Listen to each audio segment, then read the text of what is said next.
قولي اللهم صل على محمد عدد ما ذكره الذاكرون وغافل عن ذكره الغافلون وعدد ما تعاقب الليل والنهار. صلى الله عليه wasallam. The abiyat that we're covering, not the ayat. But the ayat are related to the abiyat. I like always doing that. Some relation to the ayat I read in the dars is about the dunya. Ibn al-Wardi, he says over here in these abiyat, وَطْرَحِ الدُّنْيَا فَمِنْ عَادَاتِهَا تُخْفِضُ الْعَالِي وَتُعْلِي مَنْ سَفَلْ عِيشَةُ الزَّاهِدِ فِي تَحْصِيلِهَا عيشة الجاهد فيها بل أذل كم جهول وهو مثر مكثر وعليم بات منها في علل كم شجاع لم ينل فيها المنى وجبان نال غايات الأمل واترك الحيلة فيها واتئد إنما الحيلة في ترك الحيل. Very beautiful abiyat. Ibn al-Wardi, he says in the beginning, وَطْرَحِ الدُّنْيَا فَمِنْ عَادَاتِهَا تُخْفِضُ الْعَالِي وَتُعْلِي مَنْ سَفَلْ. He says, leave the dunya. Don't be someone whose niyyah and goal in life is chasing the dunya. Because the more you chase after it, you're still going to be ending up with the same amount of rizq. نَحْنُ قَسَمْنَا بَيْنَهُمْ مَعِيشَتَهُمْ. Your rizq will still be the same. It's Allah subhanahu wa ta'ala has already written it for you. So you should not be chasing after the dunya and make that your ultimate goal. Because, and then he says, وَطْرَحِ الدُّنْيَا فَمِنْ عَادَاتِهَا تُخْفِضُ الْعَالِي وَتُعْلِي مَنْ سَفَلْ. It's very common in the dunya that you'll find someone who does not deserve to have such a high ranking in society, who does not deserve to have as much wealth as they have, but they have all of that. Because it was written for them, it's the risk. And you'll find the opposite to be true, where someone who's deserving of it all, someone who has knowledge, someone who has all of the qualities that you would assume would give him a lofty position in society, but it's the opposite. That's the dunya.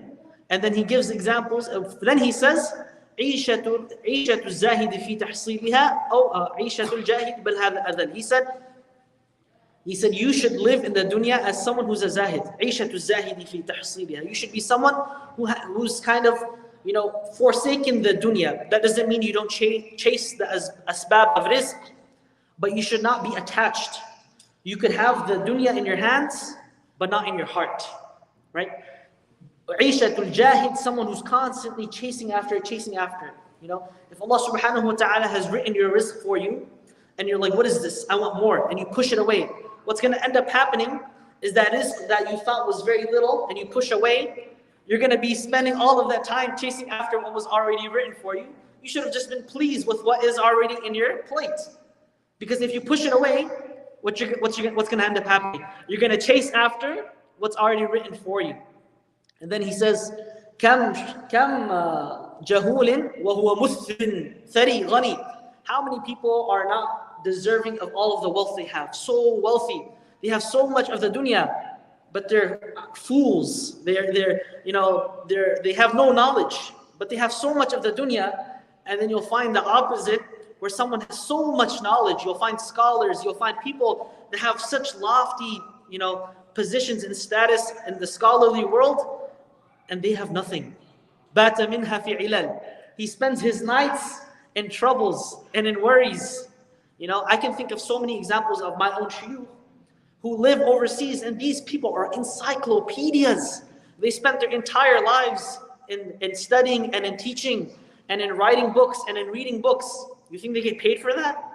They don't get paid for that, but they'd rather spend their time doing that, right? كَمْ عَلِيمٍ بَاتَ مِنْهَا فِي عِلَلٍ. How many of those scholars deserve to be millionaires because of the impact that they've had on society, but it's not seen? All of them.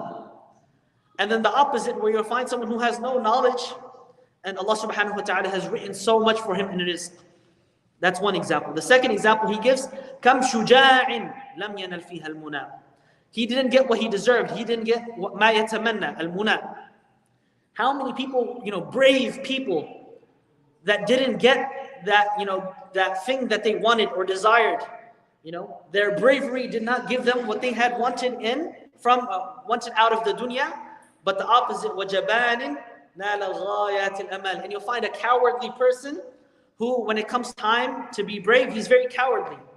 But everything he wanted in the dunya, it was given to him. It's rizq. It's all rizq.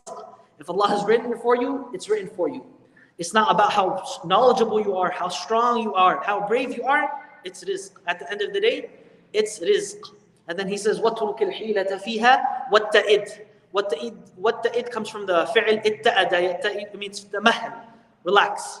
وَاتْرُكِ الْحِيلَةَ فِيهَا وَاتَّئِدْ. And another makhtuta is وَاتَّكِل.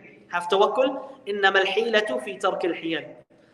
Don't start playing the game. You know, they call it what's it called when you chase the dunya? You should know, you're a young guy. The rat chase or something? Huh? Rat race, right? When you're when you're in corporate, it's called a rat race. Basically, you're amongst a bunch of rats and you're chasing after the next position and the next position, and your whole goal in life is what? To gain more wealth. He said, don't play this rat game. Don't play this rat race or whatever it's called. وَاتْرُكِ الْحِيلَةَ فِيهَا وَاتَّئِدْ إِنَّمَا الْحِيلَةُ فِي تَرْكِ الْحِيَلِ.